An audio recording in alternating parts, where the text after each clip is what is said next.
नमस्कार स्टूडेंट्स, आपका अपने चैनल पे बहुत बहुत स्वागत और अभिनंदन है। प्यारे विद्यार्थियों, आज हम करने वाले हैं समकालीन विश्व राजनीति राजनीति विज्ञान की दो पाठ्य पुस्तक हैं। आपके पास कितनी पाठ्य पुस्तक हैं? दो पाठ्य पुस्तक।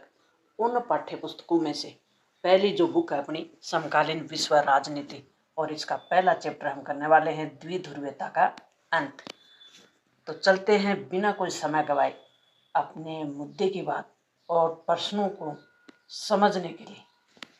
चैप्टर को बड़े ही सरल और सहज तरीके से समझेंगे, एक एक फैक्ट आपका क्लियर हो जाएगा, एक एक कॉन्सेप्ट क्लियर हो जाएगा। पहला प्रश्न है शोक थेरेपी से, कि शोक थेरेपी किस वर्ष अपनाई गई। शोक थेरेपी क्या थी ये तो आपको ध्यान होगा। तो शोक थेरेपी जो शीत युद्ध के दौरान सोवियत संघ था ना, सोवियत संघ जब टूट जाता है तो उससे जो पूर्वी यूरोप के देश अलग होते हैं, उनमें एक आर्थिक मॉडल, और वो भी अमेरिका की यानी यूएसए की नकल करते हुए पूंजीवादी मॉडल अपनाने की कोशिश की थी। तो साल थी 1990 की, और ये मॉडल शोक थेरेपी का जो मॉडल है ये पूरी तरह से विफल हो जाता है और सबसे बड़ी गैराज सेल के रूप में सामने आता है। साल याद होगी 1990।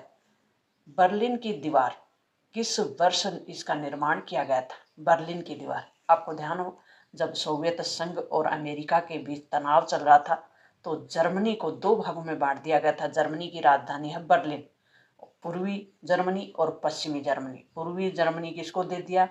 सोवियत संघ के अंडर में रहा, और पश्चिमी जर्मनी आ गया अमेरिका के कंट्रोल में। तो ये इसका निर्माण कब हुआ ये पूछा गया। 1960 थी, 1961, 1989 या फिर 1959? क्या थी? 1961 को बनाई गई और 89 में तोड़ी गई, यानी लगभग 28 साल तक ये दीवार दो बड़ी महाशक्तियों के बीच बड़े विभाजन का कारण रही, शीत युद्ध का कारण रही। नेक्स्ट है सोवियत संघ के विभाजन के बाद विश्व पटल पर कितने नए देशों का उदय हुआ? कितने नए देश? सोवियत संघ के विभाजन के बाद 15 नए देश विश्व पटल पर उभर कर सामने आते हैं। निम्नलिखित अंतर्राष्ट्रीय घटनाओं का काल क्रमानुसार व्यवस्थित कीजिए। सोवियत संघ और अमेरिका यूएसए जिसको बोलते हैं, ये दो ध्रुव बने हुए थे और दोनों महाशक्तियां सैनिक नेतृत्व था, सैनिक संघ थे, इनके अपने अपने सैनिक संगठन थे। एक का नाटो था तो एक का वार्सा था। तो उनके बीच बड़े स्तर पे तनाव चल रहा था। पता नहीं कब तीसरा विश्व युद्ध हो जाए, इस भय से पूरा विश्व ग्रसित था।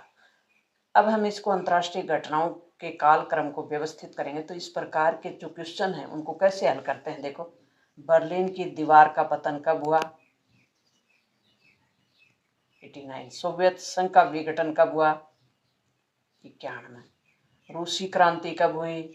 1917। अफगानिस्तान में सोवियत हस्तक्षेप कब हुआ? 79। अब देखो इनमें कौन सी पहले आएगी? 17 पहले आएगी। दूसरे नंबर पे कौन आएगी? हस्तक्षेप। तीसरे नंबर पे कौन आएगी? बर्लिन की दीवार का पतन। चौथे स्तर पे कौन आएगा? सोवियत संघ का विघटन। अब देखो इसमें देख लो, सबसे पहले बी है, फिर डी है, फिर ए है और फिर सी है। हो गया ना सही? इस प्रकार के प्रश्नों को हल करते हैं।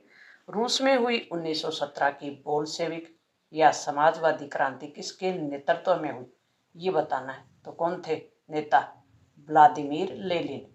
निम्नलिखित में से कौन सा सोवियत संघ के विघटन का परिणाम नहीं है ये बताना है।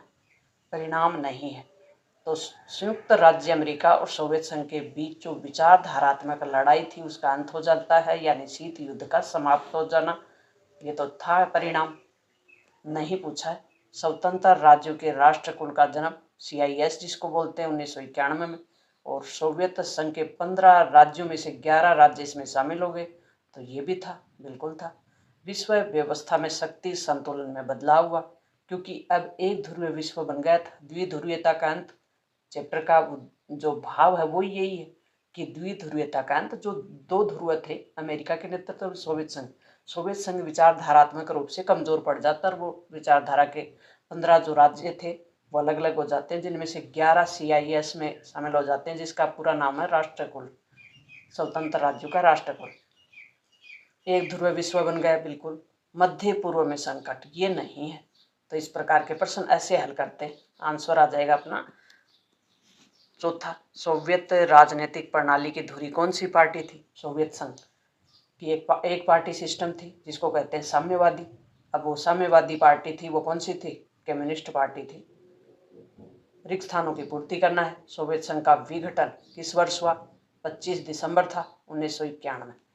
25 दिसंबर को याद रखना है। दिन कौन सा? 25 दिसंबर। साल कौन सी? 1991। पश्चिम के साथ शांतिपूर्ण सहअस्तित्व का सुझाव सोवियत संघ के राष्ट्रपति ने दिया। वो कौन से राष्ट्रपति थे? निकिता क्रुश्चेव।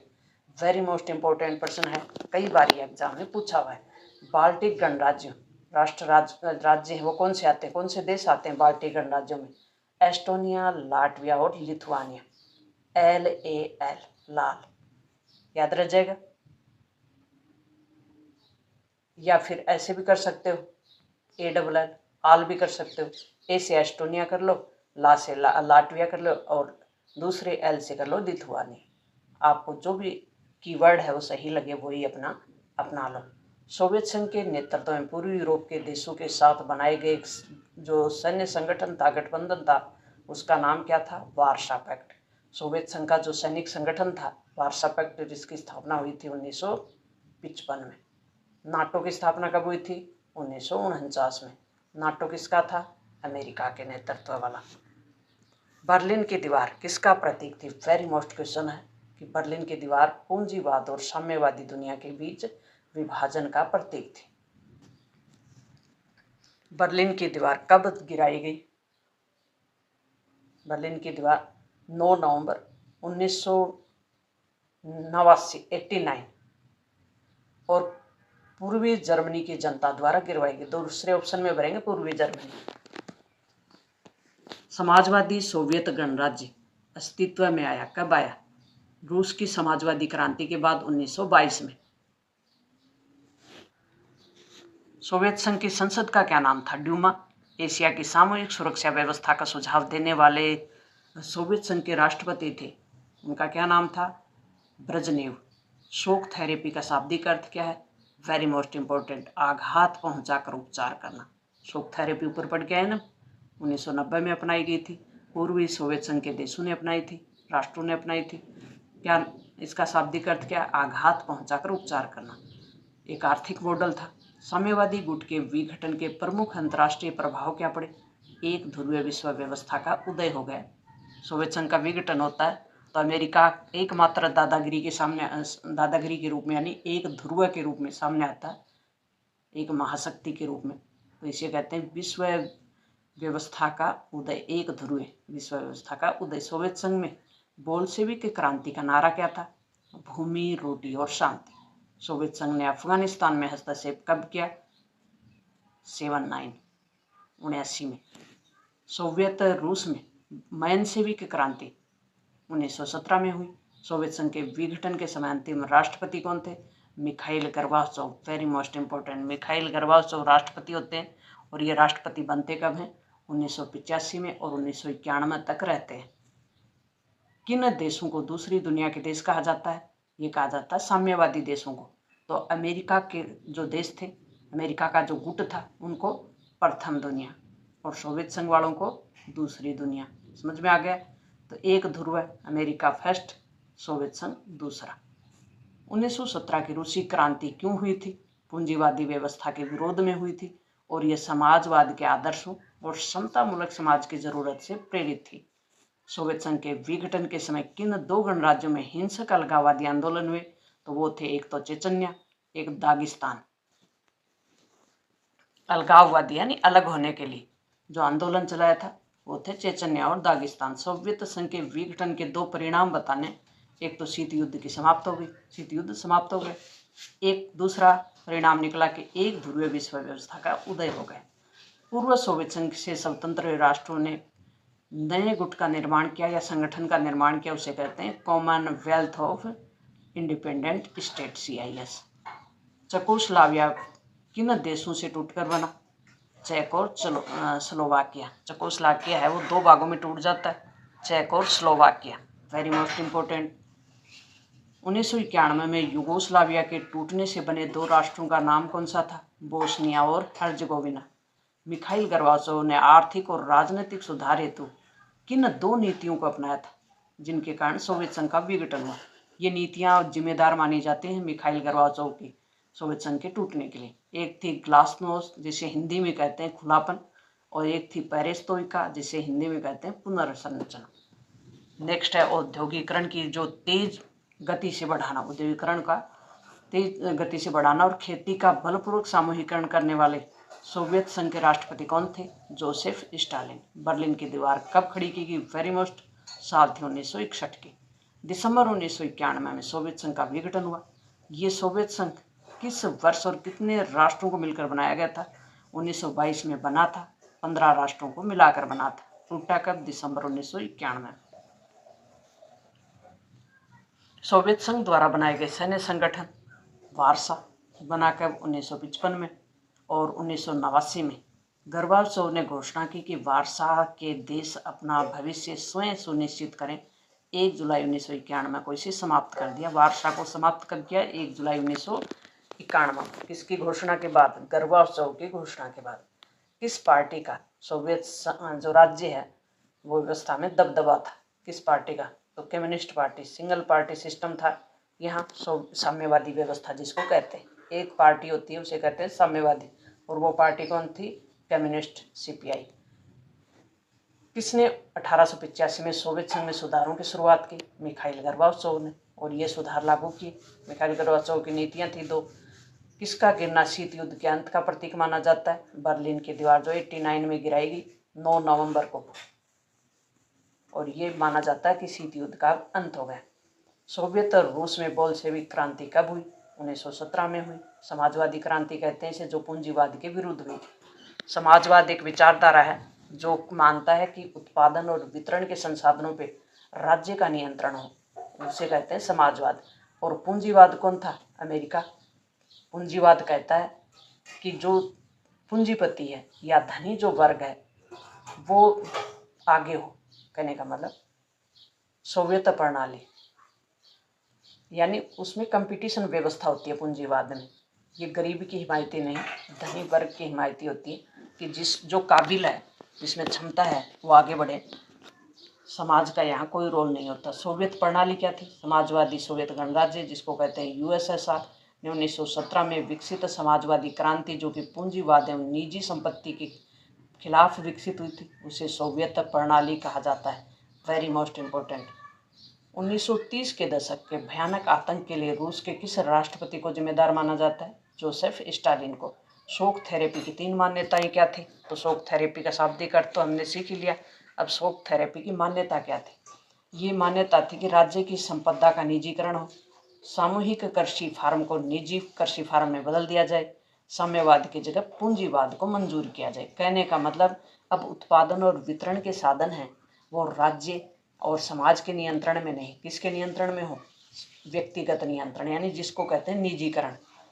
तो फार्म सामूहिक कृषि का भी निजीकरण हो, संपदा का भी निजीकरण हो। पूंजीवाद समाजवाद की बजाय पूंजीवाद के लिए मजबूर किया गया। जराइम पेशे का क्या अर्थ होता है? माफिया वर्ग। बर्लिन की दीवार का गिरना किस ऐतिहासिक घटना को इंगित करता है? जर्मनी के एकीकरण और साम्यवादी खेमे की समाप्ति, साम्यवादी विचारधारा की समाप्ति की ओर। निबंधात्मक प्रश्न इस चैप्टर का कि भारत सोवियत संघ के मध्य शीत युद्ध के दौरान और शीत युद्धोत्तर यानी शीत युद्ध समाप्त होने के बाद का संबंधों का वर्णन करना है। शीत युद्ध के मध्य कैसे थे और उसके बाद कैसे थे? शीत युद्ध के दौरान भारत और सोवियत संघ के बीच संबंध थे बहुआयामी थे। राजनीतिक संबंध की बात करें तो सोवियत संघ ने कश्मीर मामले में संयुक्त राष्ट्र संघ में हमेशा भारत का पक्ष लिया।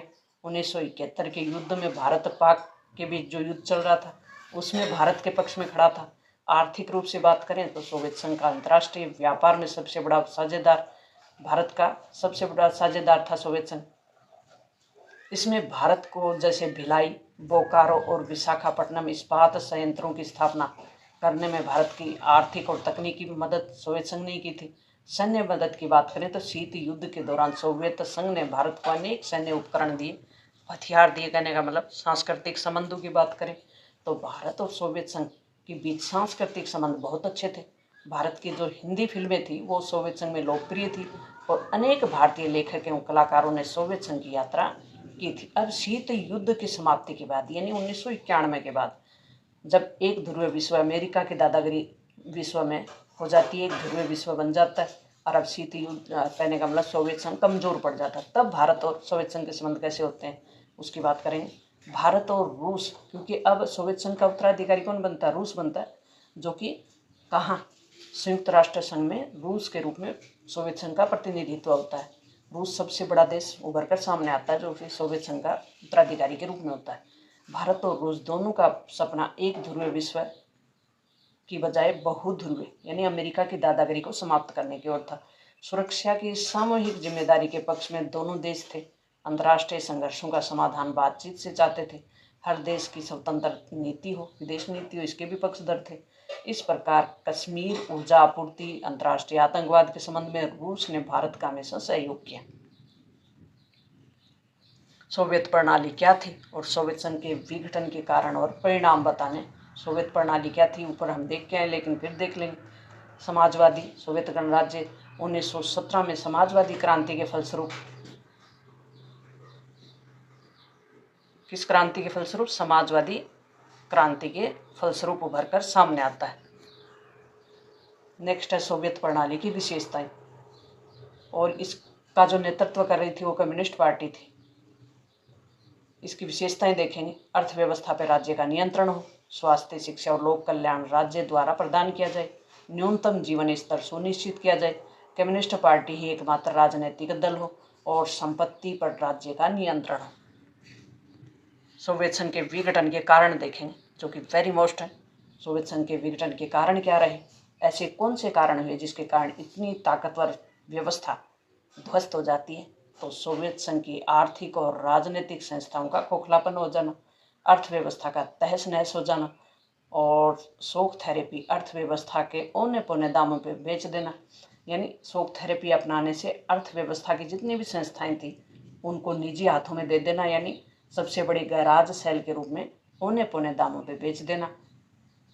नेक्स्ट है प्रशासनिक एवं राजनीतिक रूप से गतिरोध उत्पन्न होना, भ्रष्टाचार, भारी भ्रष्टाचार और कम्युनिस्ट पार्टी का जो जनता पे जो जवाबदेही थी कम्युनिस्ट पार्टी की वो कम हो जाती है। सोवियत संघ के विघटन के परिणाम क्या निकलते हैं। शीत युद्ध का समाप्त हो जाना। जब सोवियत संघ का विघटन हो गया तो शीत युद्ध स्वतः ही समाप्त हो गए।